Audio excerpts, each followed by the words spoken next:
말씀을 함께 살펴보려고 합니다.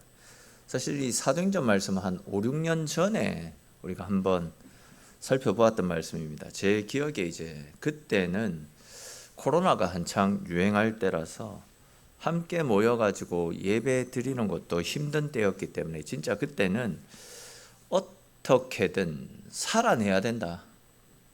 이 위기를 이기고 살아내야 된다라는 그런 위기 속에서 말 그대로 생존을 위해서 이 말씀을 나누었던 것 같은데, 이번에 이제 다시금 사도행전 말씀을 선택했던 것은 생존이 목적이 아니라 하나님께서 교회 가운데 은혜를 부어주려고 할 때에 그 은혜의 물줄기를 타고 높이 비상하고자 하는 그런 강한 기대감과 소망을 가지고 오늘 사도행전 본문 말씀을 선택하게 되었습니다.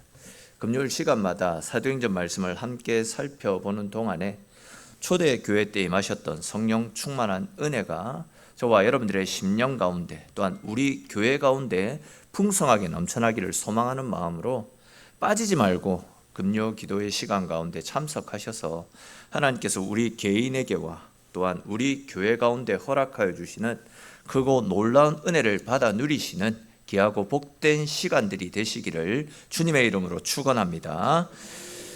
자, 잘 아시듯이 사도행전은 누가라는 사람이 기록한 말씀입니다. 1절에 보시면 데오빌로여라고 해서 누가는 이 책이 누구를 위해서 기록된 책인지를 분명하게 밝히고 있죠. 누가가 밝히고 있듯이 이 책은 데오빌로라고 하는 사람에게 건네어진 편지 같은 말씀입니다. 이 데오빌로라는 사람은 로마에 살고 있는 귀족으로서 또 누가로부터 복음을 전해 들은 뒤에 누가의 복음 사역을 위해서 재정적인 후원을 아끼지 않았던 사람이 아니었을까, 그렇게 추정을 하고 있습니다. 그러니까 이제 누가는 자기에게 재정적인 후원을 해주고 있는 이 데오빌로라는 사람에게 총 2번 편지의 형식으로 글을 보내었거든요. 그 첫 번째 글이 누가복음입니다. 누가복음. 1절 말씀해 보시면 내가 먼저 쓴 글에는 이런 표현이 나타나는데, 이 먼저 쓴 글이 바로 누가복음 말씀입니다. 그리고 이제 두 번째 편지가 오늘부터 우리가 살펴보게 될 사도행전 말씀입니다. 근데 이제 이 사도행전의 시작 부분인 1절부터 5절까지 말씀에 보시면 누가가 기록했던 첫 번째 책인 누가복음의 핵심 내용을 간략하게 언급하면서 말씀이 시작되어지고 있습니다. 즉 자기가 먼저 썼던 누가복음에서는 예수님께서 30이 되어서 공생의 사역을 시작하시면서 각종 병든 자들 또 귀신 들린 자들을 고쳐주시고 천국 복음을 선포하시다가 십자가에서 죽으셨던 일. 근데 그것으로 끝난 것이 아니라 3일 만에 부활하셔서 40일 동안 이 땅 가운데 머무시면서 제자들에게 부활하신 육신을 보이시고 또 제자들에게 하나님 나라의 일을 말씀해 주셨던 그 사건들을 기록한 책이 누가복음이었음을 다시 한 번 더 상기시켜 주고 있습니다.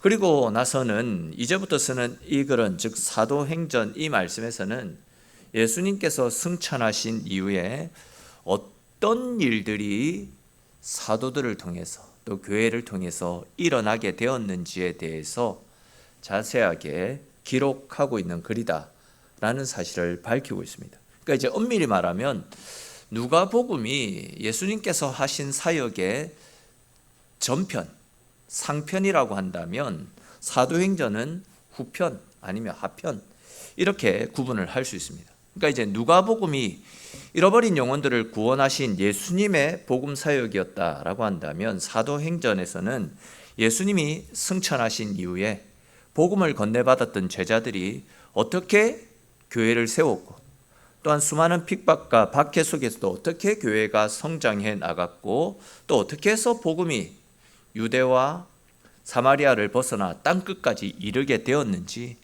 아주 자세하게 기록하고 있는 말씀입니다. 그렇기 때문에 이제 복음서에 나타나고 있는 예수님의 스토리를 토대로 하지 않고서는 사도행전에 나타나고 있는 이야기를 제대로 이해할 수 없게 되는 것입니다. 사실 이제 대부분 사람의 전기는 아무리 위대한 사람이라 할지라도 그 사람이 죽으면 끝이 나버리지 않습니까? 그런데 어떻습니까? 예수님은 죽음에서 부활하시고 승천하시고 당신의 영이신 성령을 이 땅 가운데 보내주셨기 때문에, 다시 말해서 예수님은 죽지 않으시고 지금도 영으로 살아서 우리와 함께하고 계시기 때문에 예수님의 이야기는 지금도 끝없이 새로운 스토리로 날마다 새롭게 이어지고 있지 않습니까? 조금 다른 관점에서 말씀을 드리면, 누가가 써내려가는 이 사도행전의 이야기는 죽은 사람의 이야기가 아니다라는 겁니다.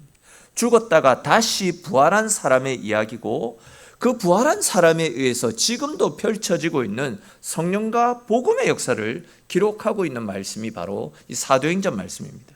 또한 사도행전 말씀은 보시면 28장으로 해서 끝이 나지만, 사도행전 말씀 속의 주인공이신 예수님께서 아직도 살아계시고 지금도 우리와 함께하고 계시기 때문에, 우리는 지금도 살아 역사하고 계시는 예수 그리스도와 그분의 영이신 성령 하나님의 능력을 힘입어서 사도행전의 새로운 페이지를 날마다 새롭게 써내려 갈 수 있는 사도행전의 새로운 주인공으로서, 새로운 또 조연으로서 이 시대에 하나님의 사역들을 드러내고 알리는 일들을 우리가 감당할 수 있게 되는 것입니다.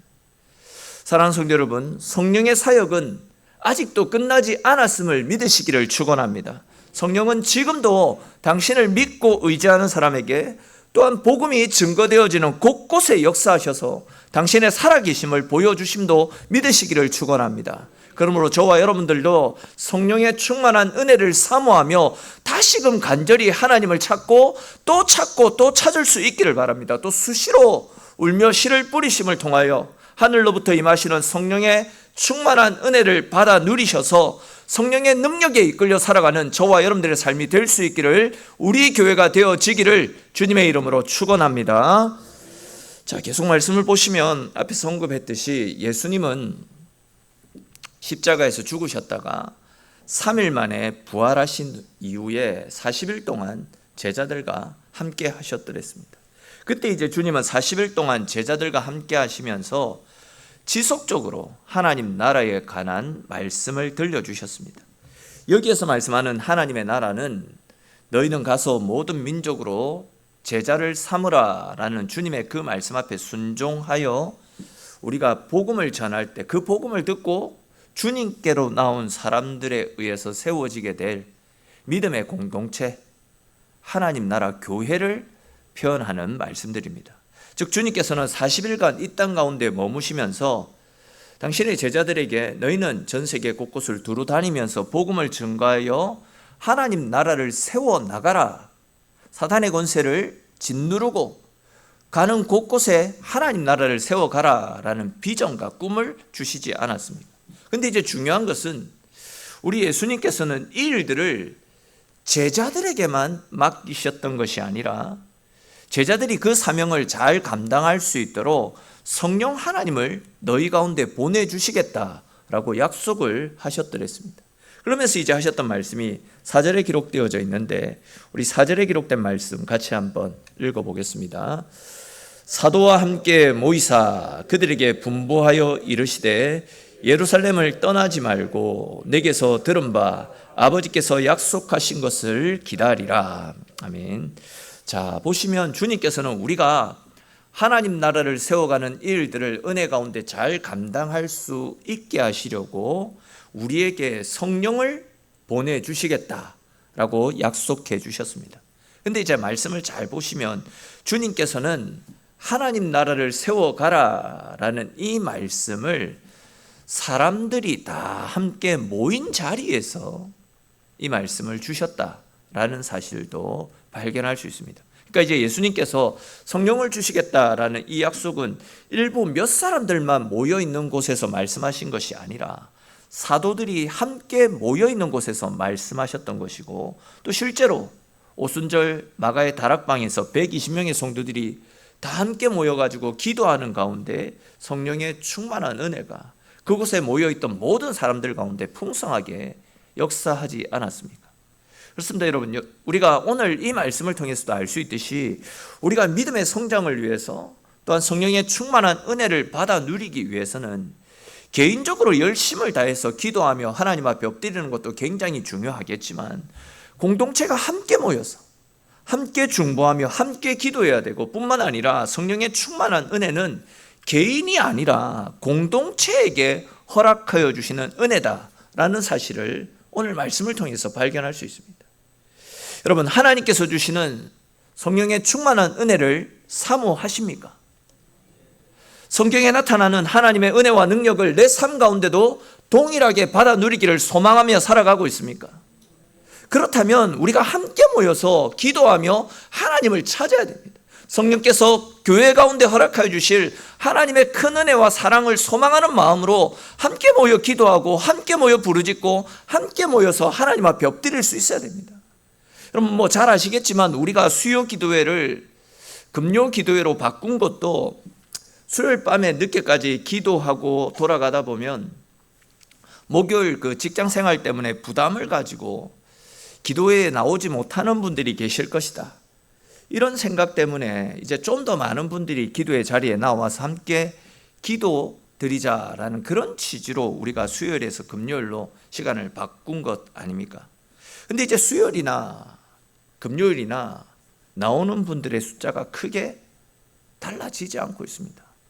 그러나 사도행전 말씀을 우리가 함께 살펴보는 것을 계기로 금요 기도회에 지금까지 나오지 않았던 분들도 기도의 자리로 함께 나와서 함께 기도할 수 있었으면 좋겠습니다. 사랑방으로 모였을 때에도 금요 기도회에 나와서 함께 기도 드리자라고 사랑방 식구들을 기도의 자리로 초청하십시오. 잘 아시듯이 한 사람이고 두 사람이고 세 사람이고 많이 모일 때에 그것이 우리에게 힘이 되고 하나님께서 더 큰 은혜와 능력으로 우리 가운데 역사해 주실 것입니다. 그렇게 우리가 함께 모여서 기도 드릴 때에 하나님께서 역사하셨던, 하나님께서 약속하셨던 성령의 충만한 은혜가 우리의 삶 가운데 또 교회 가운데 풍성하게 차고 넘쳐나게 될 줄로 믿으시기를 축원합니다. 그렇습니다, 여러분. 우리는 이 일들을 위해서 기도해야 됩니다. 구원의 은혜는 값없이 거저 주시는 하나님의 선물입니다. 그런데 우리가 이왕 예수 믿는 거, 이왕 신앙생활하는 거, 하나님이 우리에게 허락하여 주실 더 크고 더 놀라운 은혜들을 받아 누리는 그 일들을 사모하며 살아가야 되지 않겠습니까? 신령한 것들을 꿈꾸고 사모하라는 그 말씀처럼 하나님이 우리에게 허락하여 주실 성령의 충만한 은혜를 사모하고 그 은혜를 받아 누리기 위해서 우리가 함께 기도하고 함께 하나님을 찾아야 될 줄로 믿으시기를 바랍니다. 여러분, 우리는 기도해야 됩니다. 기도하지 않으면 하나님께서 예배해 놓으신 은혜들은 나를 위한 은혜가 아니라 다른 사람에게만 주어지는 다른 사람을 위한 은혜가 될 것입니다. 근데 이제 다들 공감하시겠지만 내가 체험한 은혜가 아니라 내가 경험한 은혜가 아닌, 그러니까 남이 체험하고 남이 경험한 이야기는 시간이 지나면 금방 우리의 기억 속에서 사라지고 시들시들해질 수밖에 없습니다. 내가 경험한 하나님의 은혜만이, 내가 체험한 성령의 능력만이 우리의 심령을 사로잡고 내 인격을 변화시키고 내 삶을 변화시키고 영원토록 생명의 삶을 살아갈 수 있는 힘을 공급해 주시는 줄로 믿으시기를 바랍니다. 그런 은혜를 사모함으로 함께 기도해야 된다라는 것입니다. 계속 말씀드리고 있듯이 은혜를 사모하는 사람들은 사모하는 것만큼 하나님을 찾아야 됩니다. 기도를 통해서 하나님과 깊은 교제는 나누지 않으면서 하나님이 주시는 은혜는 받아 누리고 싶어 한다. 이건 분명히 잘못된 것 아니겠습니까? 은혜를 사모하는 것만큼, 하나님이 허락하여 주실 성령의 충만한 은혜를 꿈꾸는 것만큼 우리는 기도하며 하나님 앞에 엎드릴 수 있어야 됩니다. 함께 모여서 함께 기도 드릴 수 있어야 된다라는 거죠. 그렇게 할 때에 하나님께서 약속하신 성령의 충만한 은혜가 우리 가운데도 풍성하게 차고 넘쳐나게 될 것입니다. 이런 믿음을 가지고 열심을 다하여서 하나님 앞에 엎드리고 기도하는 저와 여러분들이 될 수 있기를 바랍니다. 자, 다시 우리 4절을 보십시오. 예수님께서는 함께 모여서 기도하실 것을 당부하신 다음에 또 제자들에게 뭐라고 말씀하시냐면 예루살렘을 떠나지 말라, 이렇게 말씀하고 있습니다. 잘 아시겠지만 이스라엘 사람들에게 있어서 예루살렘이 가지는 영적인 의미는 굉장히 크거든요. 예루살렘은 옛날 그들의 믿음의 조상 아브라함이 이삭을 하나님께 제물로 바쳤던 곳이고 예루살렘 성전이 있던 곳입니다. 또한 주님께서 십자가 고난을 당하시고 죽으시고 부활하셨던 곳이 예루살렘입니다. 그러니까 이제 예루살렘은 이스라엘 사람들에게 있어서는 영적인 히스토리가 있는 거룩한 장소입니다. 그런데 이제 주님은 모든 성도들이 그곳을 떠나지 말고 흩어지지 말고 함께 모여서 약속하신 성령을 꿈꾸며 기도에 힘쓸 것을 당부하시지 않습니까? 아시듯이 제자들은 예수님이 십자가에 죽으시자 모두가 각기 뿔뿔이 흩어져서 각자의 위치에서 생활하지 않았습니까? 그런데 이제 그렇게 흩어졌던 제자들이 부활하신 예수님으로 인해서 다시 한자리에 모여들었습니다. 주님은 이제 이렇게 모인 제자들이 다시 흩어지는 것을 원하지 않으셨습니다. 모두가 모여진 그곳에서 모두가 약속하신 성령을 기다리며 불같이 기도하며 하나님의 때를 기다리며 그 은혜를 사모하며 주께 엎드려 기도하기를 당부하셨던 겁니다. 그리하여 성령의 충만한 은혜를 힘입어 맡겨주신 복음 전도의 사명을 감당할 것을 제자들에게 당부하시지 않습니까? 그렇게 제자들이 주의 약속하신 명령을 따라서 함께 모여 주님 말씀하신 성령을 기다리며 간절히 기도드렸을 때에 오순절날 성령의 충만한 은혜가 모여있던 그곳에 풍성하게 가득 임하게 되었습니다. 그렇게 성령의 충만함을 힘입은 제자들이 완전히 뒤바뀌지 않습니까? 그들의 삶이 완전히 바뀌었습니다. 원래 제자들은 예수님을 배반하고 내 살자고 예수님을 버려두고 떠나갔던 사람들입니다. 그랬던 사람들이 오순절 성령의 충만한 은혜를 받고 나서 어떻게 바뀌었습니까? 핍박을 받는 것이 두려워서 예수의 옛자도 꺼내지 못했던 사람들이 이제는 담대함으로 그리스도의 십자가의 복음과 부활하신 예수님을 증거하는 능력의 사자로 바뀌지 않습니까? 내가 하나님 앞에서 너희들의 말을 듣는 것이 옳은지 하나님 말씀 앞에 순종하는 것이 옳은지 판단해 보라. 자기에게 예수의 옛자라도 꺼내면 죽이겠다라고 덤벼드는 사람들 앞에서 나는 하나님이 주신 말씀이기에 말씀 앞에 순종하겠다라고 담대하게 십자가의 복음을 선포하지 않습니까?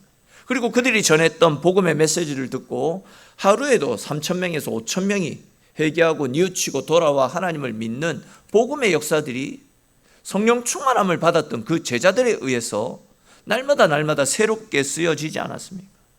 그들이 가는 곳곳에서 병든 자들이 치료되어지고 귀신이 떠나가는 기적들이 변화되어진 그 제자들을 통해서 일어났습니다.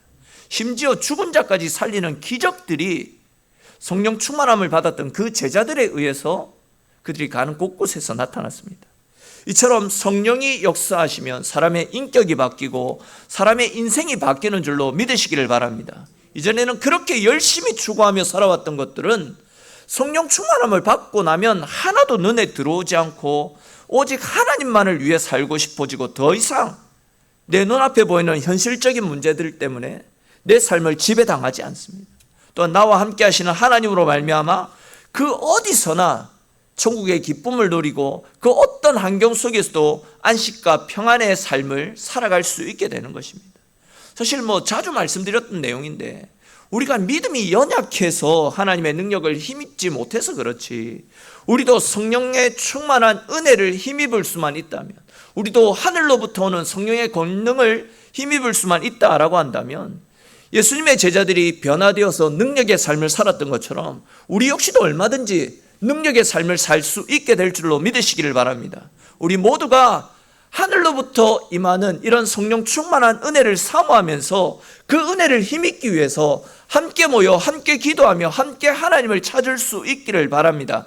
사도행전 말씀을 우리가 함께 살펴보는 동안 초대교회에 불었던 성령의 강력한 임재가 우리 개인과 또 우리 교회 가운데도 동일하게 임할 수 있게 되기를 주님의 이름으로 축원합니다. 주님의 은혜를 사모하는 사람은 말씀 앞에 바로 서서 말씀대로 믿고 말씀 앞에 순종하면 되는 겁니다. 말씀이 우리에게 성령 충만함의 은혜를 사모하며 함께 모여 기도하라라고 말씀하셨기 때문에 우리는 성령께서 우리 가운데 주실 새로운 은혜를 기대하며 그 말씀에 따라 기도하며 하나님을 찾으면 되는 겁니다. 기도하지 않고 사모하지 않는다라고 한다면 성경에 나타나고 있는 아무리 좋은 축복들, 아무리 좋은 은혜와 기적들, 아무리 좋은 나를 향한 하나님의 예비되어진 은혜들도 전부 남의 이야기가 되지, 실제 나의 삶 가운데서도 아무런 능력도 아무런 힘도 발휘하지 못하게 될 것입니다. 기도하는 자들에게, 말씀대로 믿고 순종하며 하나님을 찾는 자들에게 성경에 약속된 모든 은혜들이 동일하게 이루어지게 될 줄로 믿으시기를 바랍니다. 사랑하는 성도 여러분, 하나님은 지금도 성령을 통해 우리 가운데 역사하심을 믿으시기를 바랍니다. 지금도 우리와 함께 하시면서 우리를 치유하시고 우리를 살리시고 우리를 회복시켜 주시는 분, 그분이 우리가 믿는 성령 하나님이심을 믿으시기를 바랍니다. 우리가 아무리 능력이 없고 우리가 아무리 연약해도 우리가 기도하고 있는 한, 우리가 하나님의 은혜를 사모하는 한 성령의 역사는 지금도 동일하게 이루어지게 될 줄로 믿으시기를 바랍니다. 그러나 우리가 아무리 잘났다 할지라도 기도를 멈추거나 성령의 임재를 갈망하지 않는다라고 한다면 그 순간부터는 성령이 하시는 일들도 딱 스톱이 되고 말 것입니다. 그렇기 때문에 저와 여러분들 모두가 날마다 기도하며 하나님이 약속하신 성령 충만함의 은혜를 사모하며 이 시대에도 역사하실 하나님의 은혜를 사모하는 마음으로 간절히 주님께 부르짖고 간절히 주님을 찾고 간절히 주님 앞에 나와 날마다 기도하며 하나님의 은혜 앞에 엎드리는 저와 여러분들이 될 수 있기를 바랍니다. 그래서 날마다 성령 하나님을 나의 능력으로 삼고 그분이 이끄시는 은혜에 이끌려서 승리의 삶을 살아가는 복되고 존귀한 저와 여러분들의 인생이 될 수 있기를 주님의 이름으로 축원합니다. 한 가지만 더 말씀을 드리고 말씀을 마치겠습니다. 지난 주일 오후에 이제 저희 동기 목사님이 헌신 예배를 인도하기 위해 오셨을 때에 그런 이야기를 하신 것이 기억이 납니다. 엘린 교회는 기도를 열심히 하는 교회라 그런지 확실히 분위기가 다른 교회와는 완전히 다르네요. 그런 이야기를 하셨던 것이 기억이 나거든요. 제가 금요일마다 저희 동기 목사님들하고 성경 공부를 계속 하고 있는데 동기 목사님들 중에서는 성도들이 기도를 안 해도 너무 안 해가지고 걱정이다 이렇게 이야기하는 분들이 꽤 계시거든요. 한 분은 자기가 이제 새벽 기도 때 자기 교회에서 제일 오랫동안 기도를 하다가 집에 돌아간다라고 이야기를 하더라고요. 몇 시입니까? 일어나면 몇 시냐고 물어보니까 5시 50분 되면 일어난다라고 이야기를 합니다. 그 시간이 되면 남아있는 성도들이 아무도 없다고 합니다.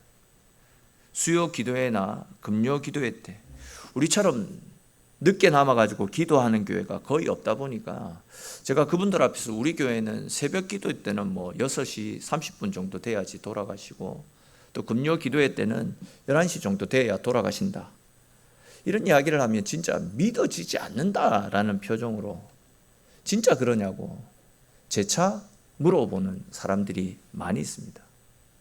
그런 이야기들을 우리 공부할 때 자주 하다 보니까 지난 주에 오셨던 그분이 우리 교회는 기도하는 교회라서 확실히 분위기가 다르네요, 이런 이야기를 하셨던 겁니다. 제가 무슨 말씀을 드리냐면 그만큼 이제 기도하는 교회가 없다라는 이야기고 교회들마다 기도하지 않고 기도의 능력을 상실하고 있다, 이런 이야기입니다. 조금 달리 표현하면 그만큼 우리 교회는 기도하는 교회이고 기도로 세워져 가는 교회다, 이렇게 말씀을 드릴 수 있습니다. 근데 제가 이 이야기를 왜 드리고 있냐면 이렇게 이제 밖에서는 우리 교회를 보고 기도하는 교회, 뜨거운 교회라고 그렇게 소문이 나 있는데 정작 기도하지 않고 하나님을 찾지 않는 분들이 더 많이 있는 안타까운 실정입니다. 주님은 약속하신 성령을 받으려면 함께 모여 함께 기도하라, 함께 주님 앞에 엎드리라 라고 말씀합니다. 새벽을 깨우기가 힘들면 금요일이라도 나와가지고 간절히 기도하고 하나님을 찾을 수 있어야 됩니다. 보니까 이제 수요일마다 이제 권사님들 나오셔가지고 1시간 반에서 2시간 가까이 기도하고 가시던데 수요일 저녁에 시간 되시는 분들 그때 나와서 함께 기도하셔도 아마 될 겁니다. 기도의 자리가 열려 있다라는 것은 우리에게 축복이고 은혜입니다. 기도의 자리가 다르게 표현하면 무슨 자리입니까? 하나님을 만날 수 있는 자리입니다. 나에게 하나님을 만날 수 있는 자리가 열려있다. 이것보다 더 큰 축복이 어디에 있겠습니까? 다들 잘 알고 계시듯이 지금도 사탄은 우는 사자들과 같이 여기저기를 두루 다니면서 집어삼킬 자를, 연약한 영혼들을 삼키려고 발악을 하며 다니고 있지 않습니까? 여러분, 우리가 어떻게 우리의 힘으로 사탄의 유혹과 공격, 권세들을 이길 수 있겠습니까? 죽자고 덤벼드는 사탄의 권세, 우리는 절대 이기지 못합니다. 기도하여 하나님의 능력을 힘입을 때 사탄의 권세를 이기고 승리의 삶, 능력의 삶을 살 수 있음을 믿으시기를 바랍니다. 잘 아시듯이 기도는 우리가 가지고 있는 최고의 영적 무기 중에 하나이고 하늘의 보좌를 움직여서 우리를 향한 하나님의 진노를 축복으로 바꿀 수 있는 은혜의 방편이기도 합니다. 이러한 사실을 마음으로 믿고 기도의 자리로 나와서 기도의 삶을 실천해 보십시오. 계속 말씀드리고 있듯이 내가 신앙생활을 얼마 오래 했느냐, 내 신앙생활 10년 했는데요, 20년 했는데요, 30년 했는데요, 이것이 중요한 것이 아닙니다. 내가 목사인데요, 내가 장로인데요, 내가 권사인데요, 이것도 중요한 것이 아닙니다. 하나님은 기도하는 자를 찾으시고 기도하는 자들을 통해서 당신의 살아계심을 보여주시는 분입니다. 우리는 그 일들을 위해서 기도해야 됩니다. 내가 하나님의 살아계심의 통로가 되어질 수 있도록, 하나님의 살아계심을 알릴 수 있는 복음의 증인이 될 수 있도록 하나님 나를 사용해달라고 간절히 기도하며 간절히 하나님 앞에 엎드릴 수 있어야 됩니다. 시대가 어렵다, 상황이 너무 힘들다 그렇게들 이야기하는데, 그렇게 힘들고 어려운데 하나님 앞에 기도하지 않습니다. 상황적으로 시대적으로 어려운 것보다도 그렇게 힘들고 어렵다라고 말하면서도 하나님을 찾지 않는 우리 속에 있는 안일함, 기도하지 않고 내 힘으로 해보겠다라고 나서는 우리 속에 있는 교만함들이 오히려 어쩌면 우리 인생에 더 큰 위기가 아닐까 생각되어집니다. 여러분, 힘들다라고 느껴집니까? 어렵다라고 느껴집니까? 그렇기 때문에 우리는 기도해야 됩니다. 함께 모여서 함께 하나님 앞에 부르짖어야 됩니다. 기도할 때에 하나님께서 우리를 위해서 일해 주심을 믿으시기를 바랍니다. 기도하고 하나님을 찾을 때에 하나님이 우리를 위해서 준비해 놓으신 하늘의 신령한 은혜와 복들이 우리의 삶 가운데 풍성하게 임하게 될 줄로 믿으시기를 바랍니다. 그런 믿음을 가지고 우리가 한 마음을 품고 하나님 앞에 이런 기도로 날마다 하나님을 찾았으면 좋겠습니다.